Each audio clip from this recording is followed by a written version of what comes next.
जहां एक तरफ विधानसभा 273 मिल्कीपुर उपचुनाव को लेकर सरगर्मियां काफ़ी तेज हैं, तो वहीं दूसरी तरफ हर उम्मीदवार अपनी दावेदारी पेश करने में नहीं छोड़ रहा है कोई कोर कसर। इसी कड़ी में आज सदस्यता अभियान के तहत पूर्व विधायक बाबा गोरखनाथ पहुंचे मिल्कीपुर। कार्यकर्ता व क्षेत्रवासियों ने श्री बाबा का किया जोरदार स्वागत, जहां पर जनपद के पत्रकारों ने पूर्व विधायक बाबा गोरखनाथ से रूबरू होते हुए पूछे कई अहम तीखे सवाल।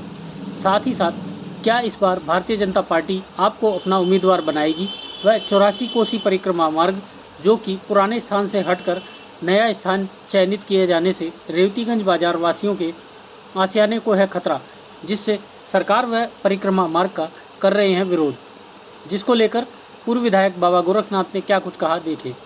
अयोध्या से ब्यूरो रिपोर्ट, राष्ट्रीय सर्च न्यूज़, दिल्ली, देश की आवाज़। मामला सामने आया है जो कि वो रेवतीगंज से जुड़ा हुआ है। एक इंटरव्यू के दौरान वहां के काफ़ी लोग नाराज़गी जाहिर किए, जैसे कि 14 कोसी परिक्रमा पुराने मार्ग से हटकर नया मार्ग होने से वहां के बाजार वासियों में काफ़ी बड़ा आक्रोश है। क्या उस आक्रोश को किस प्रकार न्याय दिलाएंगे, आप किस प्रकार कार्य करेंगे? देखिए, ये विषय हमारे सामने आया था और मैं बाजार स्वयं गया था। फिर बाजार वासियों से बात करके मैंने डीएम साहब से समय लेके उनके पास गया था। 2 बार मैं मिला, 3 बार मुलाकात हुई, 3-4 अधिकारी वहाँ लगातार जा रहे हैं। और फिर बाजार वालों से मेरा बहुत प्रेम है रेवतीगंज पे। मैं फिर अभी हाल में 1 हफ्ता पहले गए थे, वहाँ पर 200-250 लोग इकट्ठा थे, उनसे फिर उसी विषय पे बात हुई। ऐसा नहीं है, अमानीगंज पूरी बाजार जा रही थी, इसी तरीके का मुद्दा था। आप पता कर लीजिए जाके, मैंने वहाँ पर बैठक की थी, उसको हटवाया। अमरगंज वाला पूरा उसको मैंने हटवाया, वो भी ठीक हो जाएगा। देखिए, कोई योजना जो भी बनती है वो समाज को देख के बनती है। अगर उससे किसी का आहत हो रहा है तो निश्चित रूप से उसको सुधार किया जाएगा। और मैंने वहाँ आश्वासन भी दिया कि आप परेशान न होइए, सरकार आपके साथ है, हम लोग साथ में हैं, उसको ठीक किया जाएगा। विधायक जी, महासदस्यता अभियान में आज किन किन क्षेत्रों में भ्रमण किया जाएगा? आज भ्रमण आज का नहीं है। आज मन में आया, हमारे साथ लोग कहते हैं कि युवाओं के नेता हैं, तो आज मिल्कीपुर से हमको लगता है 500 युवा कम से कम सुबह से लेके अभी 2 बजे तक चलेगा, सब आ रहे हैं। हम लोगों ने एक अपना लिंक शेयर किया है, उसी की सब लोग अपना एक प्रकार से ट्रेनिंग कह लीजिए, वो कार्यशाला चल रही है सदस्यता अभियान की। एक बड़ा लक्ष्य पार्टी ने मुझे देख कर दिया है, तो चूँकि मुझे पार्टी अपना यहाँ का विधायक ही मानती है, तो कोई भी कार्यक्रम आते हैं तो विधायक के अनुरूप ही आते हैं और उसको हम अक्षरता पालन करते हैं। उसी के निमित्त ये कार्यक्रम हो रहा है, बड़ी संख्या में युवा आ रहा है और ये कार्यक्रम को हम लोग जो भी लक्ष्य मिला है उसको पूरा करेंगे। में जो है सबसे तीव्र आप बताए जा रहे हैं, आपको टिकट के लेके क्या प्रक्रिया है? देखिए, प्रतिक्रिया क्या भैया, 17 में पार्टी ने मुझ पर विश्वास दिलाया, 22 में पार्टी ने मुझे विश्वास दिला के यहाँ चुनाव लड़ाया। और ये भी नहीं कि हम लोग कहीं थोड़े मोड़े वोट पाने वाले नेता हो। पार्टी के आशीर्वाद से, कार्यकर्ताओं के आशीर्वाद से, मिल्कीपुर के आशीर्वाद से, अयोध्या वासियों का आशीर्वाद से 93.5 वोट का भारी भरकम हमको वोट मिला। और अभी तो यहाँ के प्रभारी हम हैं और 93,500 हजार वोट हम पाए थे और यहाँ के हम प्रभारी हैं। हम अपना कैसे मान लें कि हमारा टिकट नहीं है? विधायक जी, बताइए। समाजवादी पार्टी के राष्ट्रीय अध्यक्ष के द्वारा मौजूदा सांसद को अयोध्या का अवधेश बताया जाता है और वहीं पे तरह तरह की घटनाएं, दुष्कर्म जैसी घटनाओं पर जो है कहीं पे जाके कहते हैं कोई घबराने की बात नहीं है और कहीं पे जो है जांच की बात करते हैं। आखिर आप किस पे क्या प्रतिक्रिया है? देखिए, ये सब पागलपन से भरा विषय है।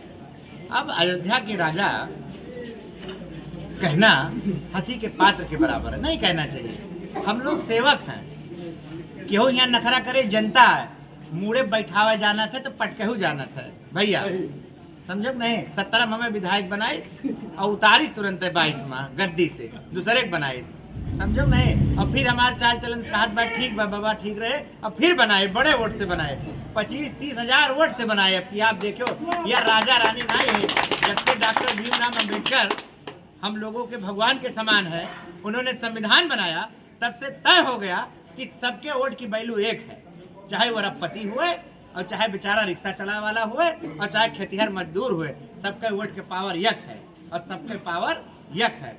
तो वोट के बल पे बनते हैं, उनको नेता कहिए, जनसेवक कहिए, और राजा रानी यहाँ कुछ नहीं, यहाँ भगवान राम की नगरी है। यहाँ राजा के रूप में सीधे हनुमान लला जी विराजमान है और उनको आशीर्वाद देने के लिए, हम लोग को आशीर्वाद देने के लिए प्रभु श्री रामचंद्र जी हैं। और दूसरा यहाँ राजा वाजा क्यों पाया नहीं, वो सब मिथ्या बात है। भारत माता की विधायक जी, जनता में एक बहुत बड़ी बात है कि जो है अभी हाल ही में जब चुनाव आता है तो पोस्टर का कार्य होता है विपक्ष के नेता के द्वारा, उस पोस्टर को लेकर आप क्या कहेंगे? पोस्टर काम हम नहीं समझ पाते। जैसा कि कहा गया है कि चुनाव में सिर्फ पोस्टर लगाने का काम किया जाता है आवारा गौवंशों के लिए, हम पोस्टर के माध्यम से गौवंशों को अच्छा, हटाएंगे। विपक्ष के द्वारा देखिए, विपक्ष का यही काम है। इससे पहले उनको लोगों ने देखा, 2.5 साल विधायक रहे और मुझे याद है हल्ला लगाए माइक लगाए एक चीज कहा है कि हम गौवंश ठीक कह दे। वो आदमी एक भी कहीं आप हमारा चेक कर लीजिए, मैं निधि दे दूंगा। मैं विधायक था, 1,28,00,000 रुपया मैंने गौवंशों के लिए खर्च किया था। 1,28,00,000 हमने इनकी पूरी निधि चेक करा ली। आप कैमरामैन हैं, आप हमारे स्तंभ हैं, समाज को आईना दिखाने वाले चौथे स्तंभ कहे जाते हैं पत्रकारिता। आप विकास भवन चले जाइए, इस आदमी ने 1 रुपया भैया गौवंशों के लिए नहीं अलॉट किया, कहीं 1 रुपया दे दिया हो। अब आप हमारा खंगार डालिए, 1,28,00,000 रुपया हमने देने का काम किया था। चाहे मलेथू बुजुर्ग का है, हमने आवाज उठा के उसको बनवाई थी। चाहे रामपुर गौहनिया का हमने बनवाई थी। ऐसे तमाम जगह मैं बता सकता हूँ जहाँ सौर ऊर्जा से मैंने वहाँ पे मोटर दिया, बाउंड्री वाल के दिया, बहुत पैसा मैंने दिया था। जब चुनाव आता है तो ये लोग लालीपाप की बात करते हैं। हम लोग जानवरों के मुद्दे पर समाज के साथ मजबूती से खड़े हैं और निश्चित रूप से इन पे काम हो रहा है। इनको जल्दी से जल्दी इनको कहीं इकट्ठा कर दिया जाएगा। विधायक जी, हमारा लास्ट मुद्दा है जो है कि इस बार पीडीए का क्या ठकाठक वाला मामला चल पाएगा उपचुनाव में? नहीं भाई, ठकाठक को और पीडीए को तो उसी समय जनता ने नकार दिया। आदरणीय मोदी जी को तीसरी बार गद्दी पर बिठा दिया तो ठकाठक वाली बात को खत्म कर दिया है। ऐसे ही अपने क्षेत्र व अपने आसपास की खबरों, देश दुनिया की ताज़ा तरीन सभी खबरों को देखने के लिए देखते रहिए राष्ट्र सर्च न्यूज़ चैनल। खबरों की लेटेस्ट अपडेट पाने के लिए हमारे चैनल को लाइक व सब्सक्राइब करना ना भूलें और कमेंट के द्वारा खबर के प्रति अपनी राय जरूर दें।